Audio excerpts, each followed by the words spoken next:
The sharp echo of her heels carried through the vast marble lobby as she walked toward the exit, each step steady, unhurried, and deliberate. The glass doors ahead reflected her composed expression, but beneath that calm surface, her eyes held something deeper, something resolute, unshakable. Not a tear fell. Not a word was spoken. Behind her, the atmosphere was anything but quiet. His laughter erupted across the office floor, loud and cutting, drawing the attention of every employee nearby. It wasn't just laughter, it was mockery, thick with arrogance and disbelief. He leaned back slightly, shaking his head as if amused by a joke only he could understand. "She'll be back," he scoffed, loud enough for everyone to hear. "They always come back." To him, this was victory. To him, she was replaceable. The glass doors slid open, and without looking back, she stepped outside, disappearing into the city's restless movement. A second later, his phone buzzed in his hand. He barely glanced at it at first, still smirking, until his expression tightened. Transaction failed. A small crease formed between his brows. He tapped the screen again, attempting another transfer, his fingers moving faster now. Another notification appeared instantly. All accounts temporarily restricted. The smile on his face faltered. Around him, the energy in the room shifted. Whispers began to ripple through the employees like an unseen wave. His assistant hurried toward him, her face drained of color, her voice unsteady. "Sir, there's a problem." For the first time, uncertainty flickered in his eyes. In just 10 minutes, everything he owned had stopped belonging to him. He wasn't just successful, he was feared. A man who had built his empire from calculated decisions, ruthless negotiations, and an unshakable belief that control was everything. Every deal he closed, every competitor he crushed, carried the same signature, precision without emotion. To him, feelings were liabilities, distractions that weakened judgment. In boardrooms, his voice never trembled, his expression never softened. People didn't admire him for kindness. They respected him because he never hesitated to win. But behind that towering success stood someone the world rarely noticed. She was never the face of the company, never the one giving speeches or signing autographs at corporate events. Yet her presence was woven into every success he claimed. Quietly brilliant, she understood the machinery of his empire better than anyone else.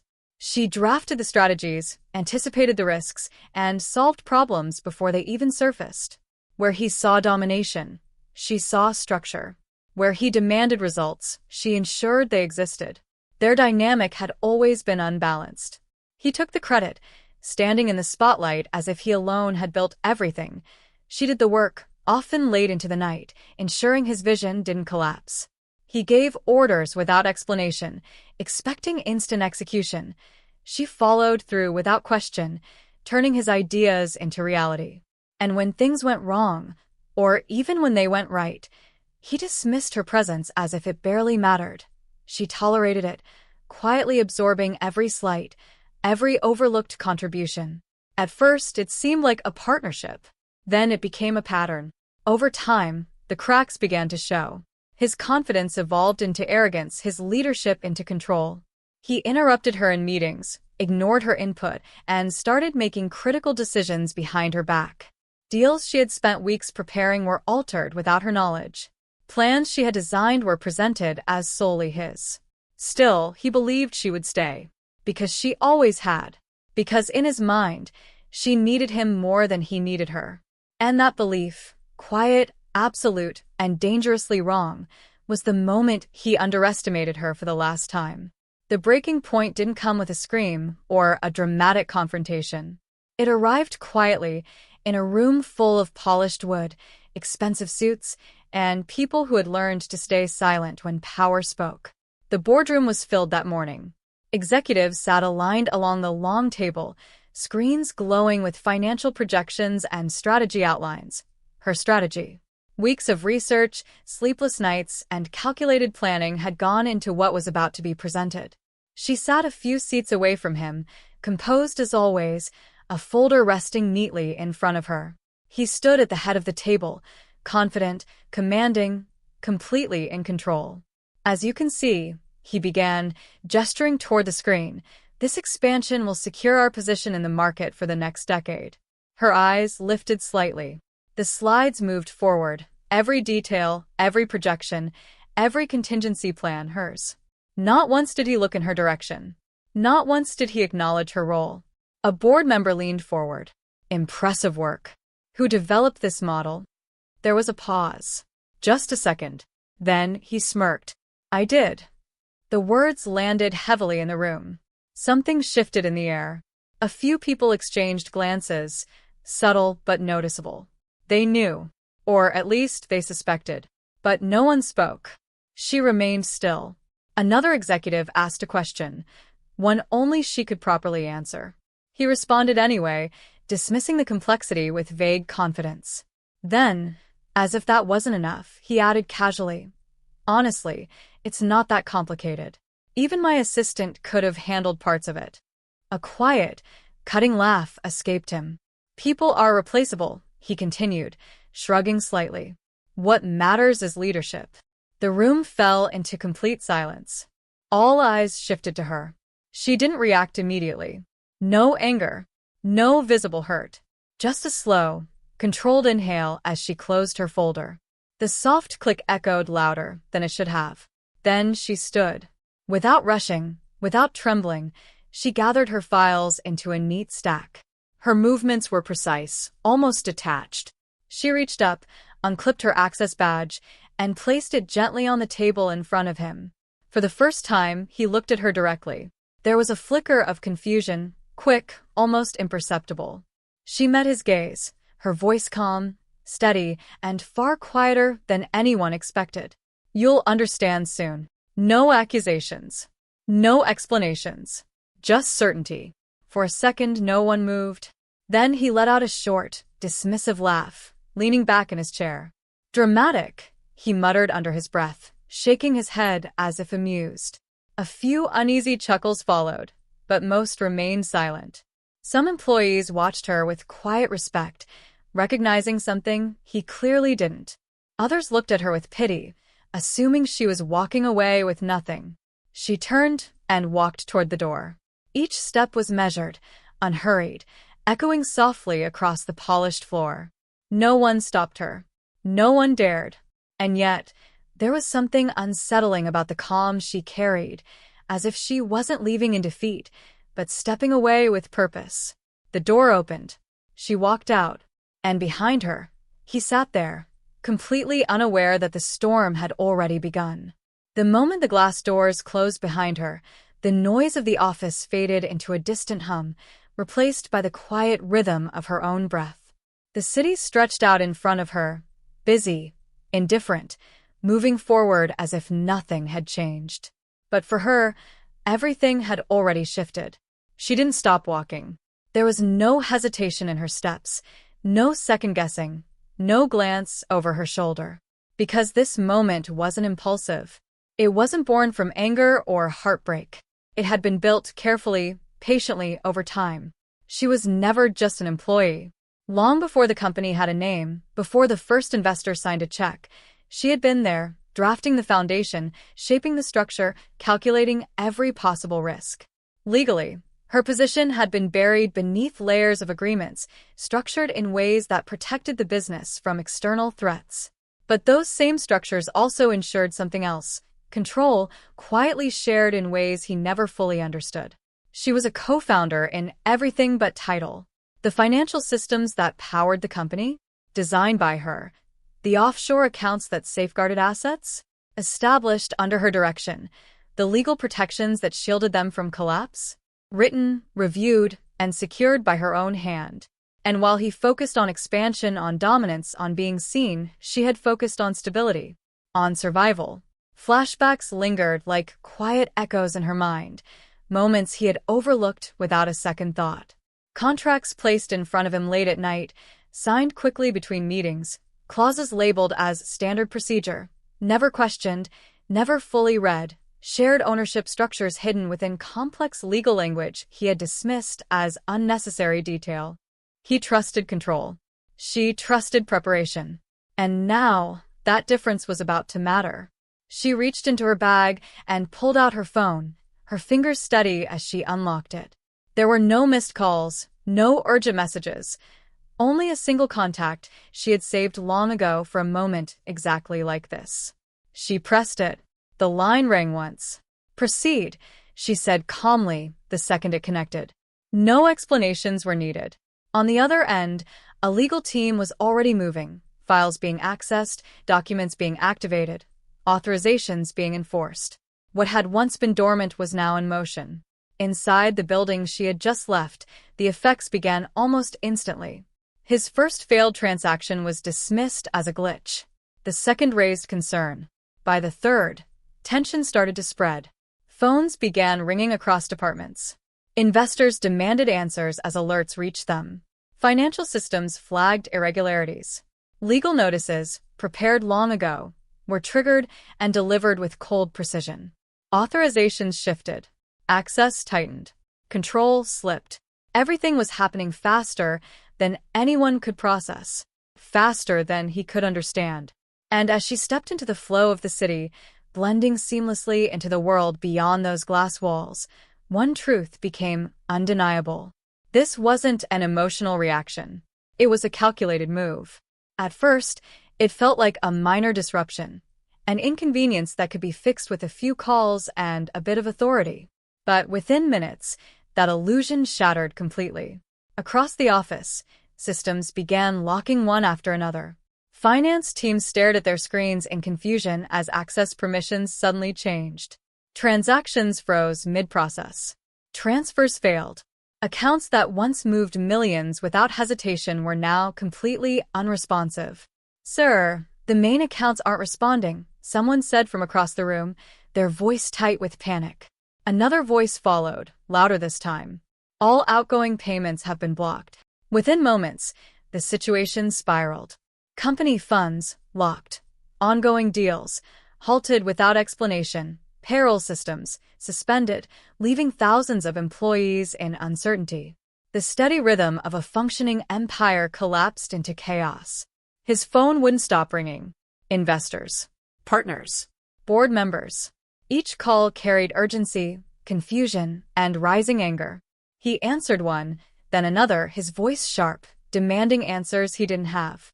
Every response he received only made less sense than the last. "What do you mean restricted?" He snapped into the phone. "Fix it." But no one could.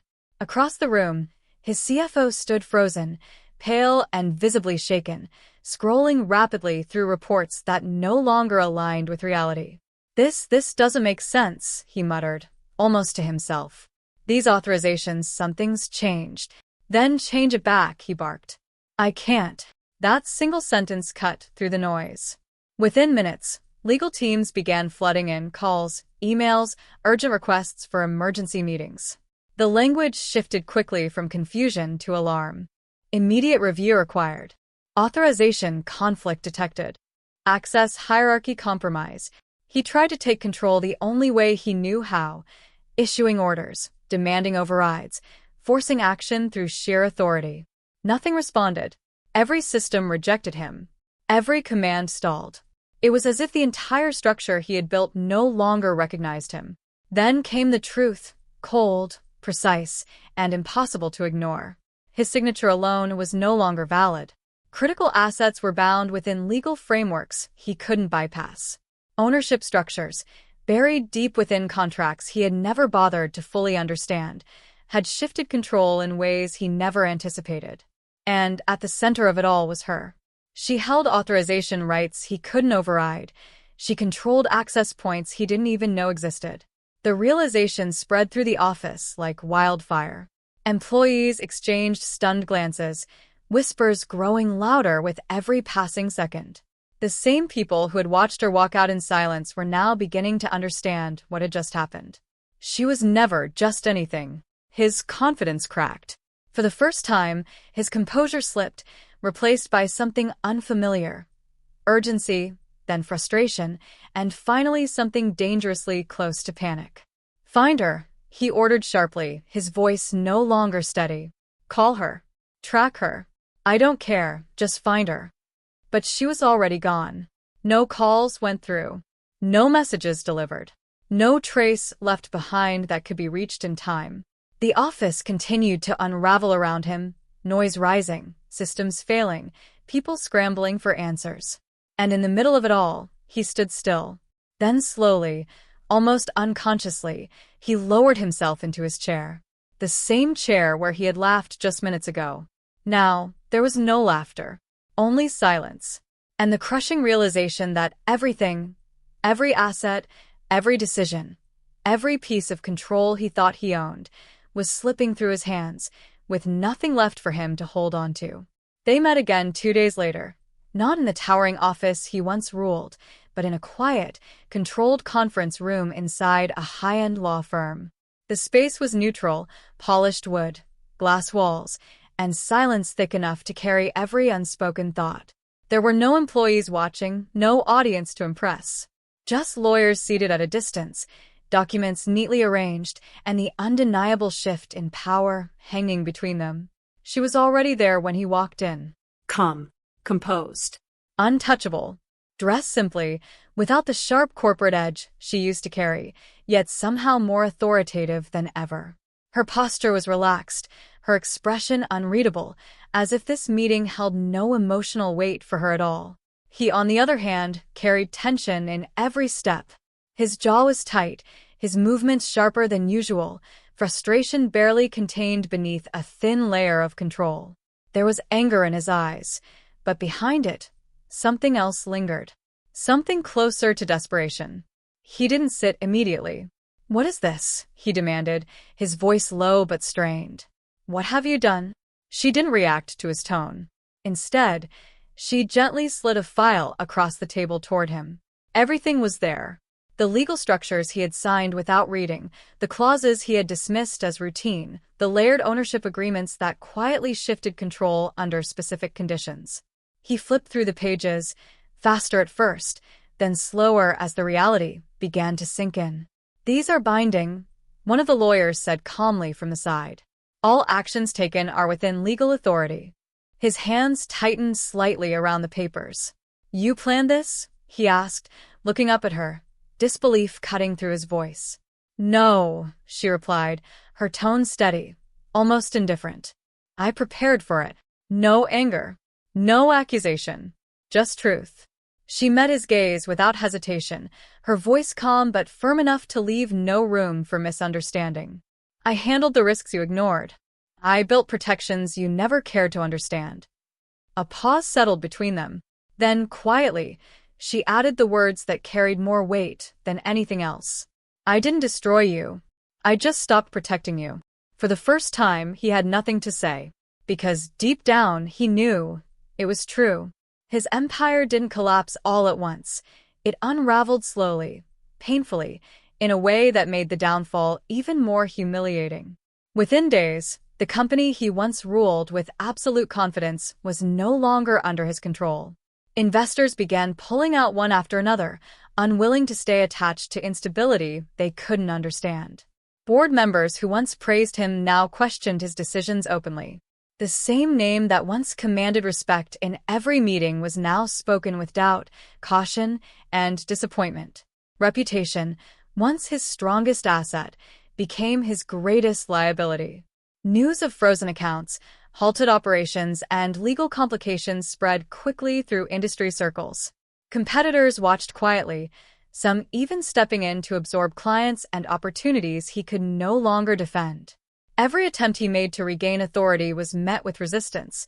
Systems no longer responded the way they used to, and people no longer trusted his direction the way they once did. Meanwhile, she was no longer in his shadow. She moved forward with quiet certainty, as if the storm behind her had never shaken her at all. Freed from a structure that once limited her recognition, she began rebuilding, not from scratch, but from everything she had already created. Whether it was launching her own venture or reclaiming control over what she had built long before him, she operated with clarity and purpose. There was no noise around her success, only results. No need for validation, only execution. And in the silence left behind, he finally began to see clearly. Late nights in an empty office replaced the chaos of meetings and commands. He replayed every moment in his mind. The arrogance, the dismissive laughter, the refusal to listen when it mattered most. He thought about how easily he had overlooked her contributions, how confidently he had taken credit for work he didn't fully understand, and how dangerously he had mistaken silence for weakness. His ego, once the foundation of his identity, now felt like the very thing that destroyed him. The more he reflected, the more undeniable it became. It wasn't just a business failure, it was a personal one. For the first time, he understood something he had always ignored. Power without respect is fragile. In the aftermath, when the noise finally settled and the chaos faded into memory, what remained was not just the fall of an empire, but the lesson it left behind. He had once believed that strength was measured in volume, in authority, in the ability to command a room without hesitation. But life had shown him something far more dangerous to ignore. The strongest people are often the quietest. They don't announce their intentions. They don't need to prove their worth in every conversation. Instead, they observe, they build, and they wait for the moment when truth reveals itself without effort. Respect, he now understood too late, holds far more weight than dominance ever could. Power built on ego is temporary, but power rooted in understanding lasts. And the greatest mistake he made was the one he never saw coming, underestimating the person who never needed to raise her voice to be heard. The one he dismissed as replaceable. The one he believed would always stay because she always had. But silence is not surrender. It is preparation. And when she finally left, she didn't take anything from him that wasn't already hers. The realization came too late, but it came fully. He laughed when she left because he thought she had nothing. He stopped laughing when he realized she was everything.